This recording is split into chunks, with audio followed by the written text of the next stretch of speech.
Мурдагы өкмөт башы Абылгазиев менен Абдылсегизбаев ооруканада жатат. Мурдагы премьер-министр Мухаммедкалый Абылгазиев менен УКМКнын мурдагы төрагасы Абдылсегизбаев ооруканада дарыланып жатат. Бул тууралуу Медиа Центр мультимедиалык маалымат агенттигине ишенимдүү булактар кабарлады. Маалыматка таянсак, Абылгазиев менен Сегизбаев коронавирус илдетине кабылып, учурда ооруканалардын биринде дарыланып жатат. Эске салсак, Сегизбаев менен Абылгазиев УКМКнын абагына кармалган. Булак Медиа Центр. Феликс Кулов Байтик айылында мамлекеттик төңкөрүш жасоо максатында эл чогулта баштады. Үйү жакын иттин чамгарагы узун дешет. Үйү жакын Кулов бирдеме болсо эле Байтик айылын дүрбөтүп, чоң төңкөрүшкө плацдарм кылып таштайт. Аны туурап кошунасы Арашандык Атамбаев да кой ташты республика кылам деп бир топко туруштук берген. Куловдун жасаган аракетин президенттер фондунда карасак, кошунасы Атамбаевдин убагында Ар намыс партиясын парламентке өткөзүп алып, мамлекетти соргонго ГРСти тандап алып, аны соруп таштаган. Андан түшөр мен Атамбаевди жамандап, 1000 киши өлсө да президенти алам дейчү деп китебине жазып чыккан. Бакиевтердин убагында Байтикти плацдарм кылып көп эле сайгактады. Арине, өкмөт башын түшүп калганда бириккен фронт уюштуруп Байтиктен ак үйгө түз эле жетип алган. Анын таш талканын ошол кездеги өкмөт башчысы кошунасы Алмазбек Атамбаев чыгарган. Өзү бийликтин колтугуна кире качып, аны колдоп келген элди калабага салып берди. Кулов тууралуу жаш кезинде 1990-жылдын июндагы Ош когалаңында аты элге катуу угулган. Даңкка жараша жүк деп ага Акаев президент болгон соң ички иштер министрин берген.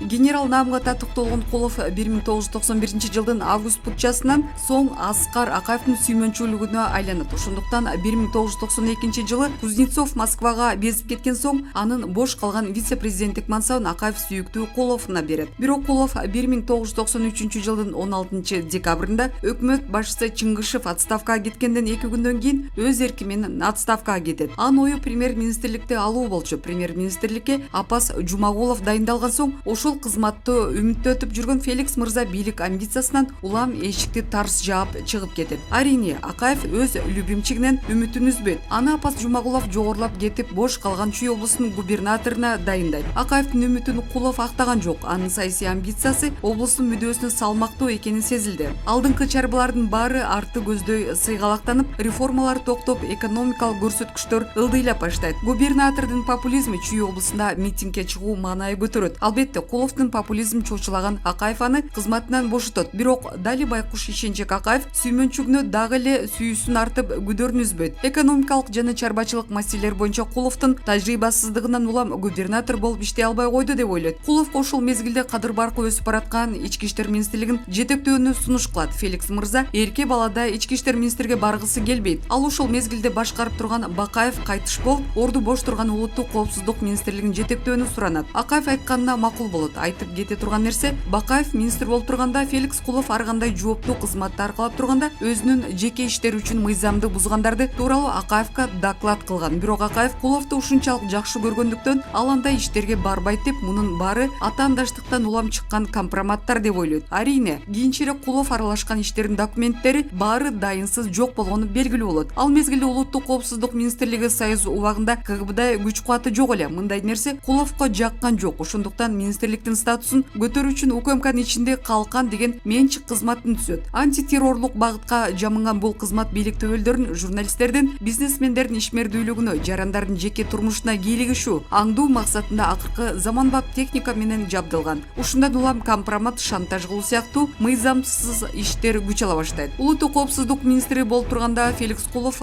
Москва менен жашыруун байланыш түзө баштайт. Силаев өкмөткө кетип Бишкектин мэринин орду бош калганда баягы эле Акаевдин сүймөнчүлүгү Бишкекти шоколадка айлантам деп шефине жалдырап келет. Дагы эле любимчиктин айтканына макул болуп мэрге коет. Атаганат. Мыкты мэр деле чыккан жок. Шаардын көйгөйлүү маселелери менен алпурушкан ордуна Фелкен кайрадан өз капчыгын калыңдоо үчүн жан талаша баштайт. Ал кыргызстандык жана чет элдик бизнесмендерди бурай баштайт. Ага каршы чыкканга эч ким даай алышпайт. ОГПнын главаларлары менен оюн салып жүргөнү белгилүү болот. Мурунку кызматтарда тажрыйбасыздыгы себеп болду дешсе, мэр болгон соң эл эми үчүн иштебей, өз камы үчүн гана иштей турган айдан ачык болот. Ошол мезгилде УКМК калкан кызматтын иш-аракетине кызыктар болуп, тергөө жүргүзүп, анын кандай максатта жана ыкмада иштегенин аныктай баштайт. Тергөө башталгандан бир нече күндөн кийин Феликс Кулов уудуу менен мэрден отставкага кетип, оппозицияга өтөт. Оппозицияга келген соң Кулов Кыргызстандагы башкы жана биринчи оппозиционер катары өз имиджин көтөрө баштайт. Куловдун оппозицияга келген биринчи максаты өзүнүн кылган кылык былыктарын жаап жашырып, мыйзамсыз ишмердүүлүк үчүн жоопкерчиликтен качуу эле. Ал оппозицияга келгендеги үчүн кыргыз жаран, кыргыз жана эл аралык укук коргоочулардан колдоо табат. Ал эми экинчиден өзүнүн эски амбициясы президент болуу деген ой максатын ишке ашыруу болгон. Анын президент болуу амбициясы башында эле жаралган. Бир гана ага тоскоолдук болгон бул өз эне тилин, мамлекеттик тилди билбегендигинде эле. Ошондуктан 2000-жылы президенттик шайлоодо Кулов карама-каршы көз караштагы демократ Өмүрбек Текебаев менен биримдикте президент үчүн ат салышат. Экөөнүн айырмасы Текебаев 10 жыл бою бийликке каршы оппозицияда болуп келсе, Кулов 10 жыл бою бийликтин май талкандуу акырынан жемжеп келген. 10 жыл бою бийликтин акырынан жеген жемдердин 5 жыл бою камакта жатып кускан Куловго 2005-жылдын 24-мартында кайрадан күн чайттай ачылат. Ал жерде өткөн күндөрүн Азиз Батукаев менин кыйышпас достугун санабай эле коелу. Чындыгында ошол мезгилде Куловдун кадыр баркы саясий туткун катары абдан бийик болуп турган. Азыркы тең тайлашып турган Алмаз Атамбаев, Өмүрбек Текебаевдардын кадыр баркы бир аз ылдыйлап бийликке каршы бирден бир альтернативдүү талапкер эсептелинген. Камакта жатып саясий амбициясы көбүрүп жабырган Кулов эң биринчи эле өзүн каматкан Аскар Акаевка боор тарта баштаган. Бул деле саясий ыкмасынын бири эле. Ошол мезгилде байлыкты топтоп алган Акаевчилердин өзүнө тартуу максаты болгон. Бирок чечүүчү күрөшкө барууга анын күч тарамети жеткен жок. Бийликтин алдында да сынып берди. Тандем менен өкмөт башчысы болгон менен эки колу эки буту тушалып, оозу скотч менен чапталып, ак үйдөгү бир жандыкка айланган. Ошол мезгилде Крым дүйнөнүн бийлеп турган Рысбек Акматбаев депутат иниси өлтүрүлгөн соң Куловду эшекче минип алгысы келген. Куловдун кадыр баркы күндөн күнгө ылдыйлаган. Саясий амбициясы суу жүрөк Куловду тынч коймок беле. Ал кайрадан оппозицияга аттанып биркен фронтту түзө баштаган. Анын амбициясын жек көрүшкөндөр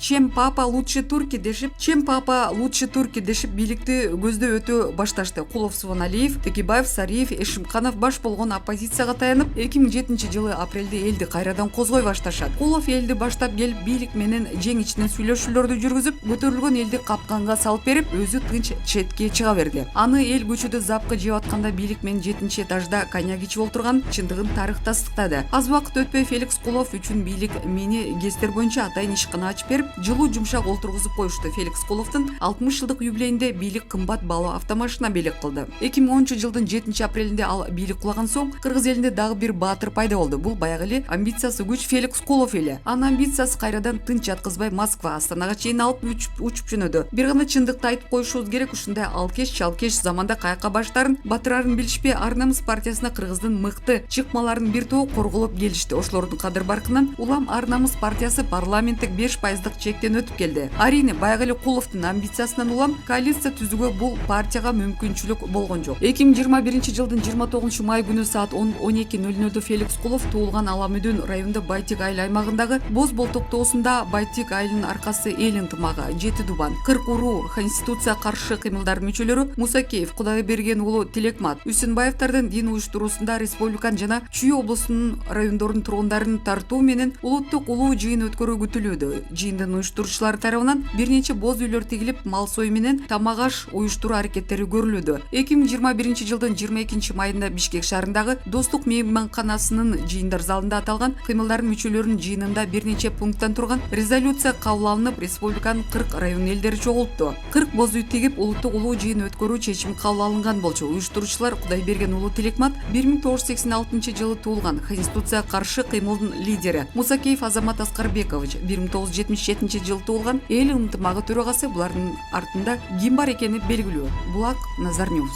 Бозгундагы Сапар Исаков Москвага баасы $30 миллион турган клиника курду. ТЭЦти модернизациялоо жана тарых музейин реконструкция кылуудан ири өлчөмдүү акча каражатын уурдап, мамлекетке зыян алып келген боюнча камакка алынган Сапар Исаков Москвага баасы $30 миллион турган клиника курду. Бул тууралуу журналист Гүлжан Шериповаева Фейсбуктагы социалдык байланыш тармагындагы баракчасына жарыялады. Исаков 2020-жылдын 6-октябрындагы башаламандык учурунан пайдаланып өлкөдөн качып кеткен. Булак аргумент кейчи. Нургазы Мусаев, Акылбек Жапаров кыргыз мамлекетинин алдында чоң жоопкерчиликти мойнуна алды. Мындай пикирди активист Нургазы Мусаев өзүнүн Facebook баракчасына жазып чыкты. Жапаров чоң күрөшкө чыкты, колдообуз керек. Миңдеген мекендештерим сыяктуу эле менин да кумтөр гени мамлекет үчүн иштеген долбоор болуп каларлыгынан үмүтүм үзүлгөн эле. Дүйнөдөгү эң уникалдуу рудасынын составы ченемсиз бай алтын кендердин бири кумтөр колубузда туруп 2 миллиард тоннадан ашык уулуу таштандыгы гана ээ болуп олтуруп калабызбы деген кооптонуу менде да бар эле. Бирок Акылбек Жапаров башында туруп рекорддук убакытта 2,5 айда жыйынтык көргөзгөн мамлекеттик комиссиянын бүтүмү жогорку кеңештен колдоо таап кумтөргө сырттан башкаруу киргизилгендиги менде үмүт пайда кылды. Учурда комиссия башында туруп колоссалдуу эмгек жасаган кумтөрдүн тегерегиндеги кыңыр иштердин бир тобуна ашкерлеген депутат Акылбек Жапаровго маалыматтык чабуул туш тараптан күчүп турган маалы. Анткени Акылбек мырза буга чейин эч ким айта албаган чындыкты кумтөр гени Кыргызстан бийлигинин башындагыларга жыл сайын 8-10 миллион долларлык сый акы берип турганын айтты. Тажрыйбалуу саясатчы мындай катуу билдирүүлөрдү бир нерсеге таянып айтты да. Бул билдирүүсү үчүн Акылбек Жапаров экстердин байма-бай каралуусун кабылып турган чагы. Бул сый акылар жөнүндө кумтөрдүн мурунку жетекчилиги үн ката электигинен улам ушундай кыңыр иштер болгон турбайбы деп болгоолосок болот. Андан сырткары таң калыштуу түрдө Кыргызстандан чыгып кеткен, жөн кетпей кумтөр генин ишин автоматтык жолго салган, системаны блоктоп кеткен центрачылар да Акылбек Жапаровду жапырт каралоого алышты. Буга чейин депутаттык, өкмөттүк, мамлекеттик көп комиссиялар түзүлгөн. Жогорку кеңеш трибунасынан катуу күпүлдөп барып эле анан жыйынтыгы кумга сиңген суудай ың-жыңсыз болуп кетчү. Көрсө, эң жогорку бийликтегилердин амири менен кумтөр иши бармак басты, көз кысты болуп турган экен да. Депутаттык комиссиялардын ичинен Центераны безге сайгандай кылып, бардык кемчиликтерин таап чыккан 2012 жылдагы Садыр Жапаров башында турган комиссиянын ишин жогорку кеңеш кабыл албай көп чуу болуп, акыры Садыр Жапаров, Камчыбек Ташиев, Талант Мамытовдордун камакка алынуусу менен аяктабады беле. Садыр Жапаровдун кийинки камалышы да негиздемеси башка болгону менен түү дал ушул кумтөрдө болгон эмеспи. Демек, Центера өлкөдөгү саясатка да таасир этип турган чоң монстр болгон. Азыр кыргыз коомчулугу ушундай чоң монстрдун күмөндүү иштерин алып чыккан Акылбек Жапаровго ар тараптуу колдоо көрсөтүүбүз зарыл. Ал киши кумтөр ген өзүнүн эле күч менен өзүнүн эле адистер иштете аларын ишенимдүү айтты. Өзүнүн жеке бейкут жашоосун садага чапты. Мурунку комиссиялардай болуп кумтөр ишин жымсалдаган тыянак чыгарып, алар берген сый акыга разы болуп тынч жашай берсе болмок. Жок, Акылбек Жапаров кыргыз элинин, кыргыз мамлекетинин алдында чоң жоопкерчиликти мойнуна алды. Алдыда дагы чоң көк күрөш. Кылым аферасында кыргыз тарабы утабы, утулабы. Азыр жеке тарыныштардын, антипатиялардын, ырксыздардын учуру эмес. Кыргыз коому мурда болуп көрбөгөндөй ынтымакты көргөзүүбүз керек. Саясий эркти өтө терең билимди талап кылган кумтөр ишинде жалпыбыз биримдикте болуубуз аба менен суудай зарыл. Башкысы мурункулардай болуп Центеранын сый акысын алып, алардын кызыкчылыгына иштеп бербей турган президентибиз бар деп жазган Мусаев. Булак аргумент KG.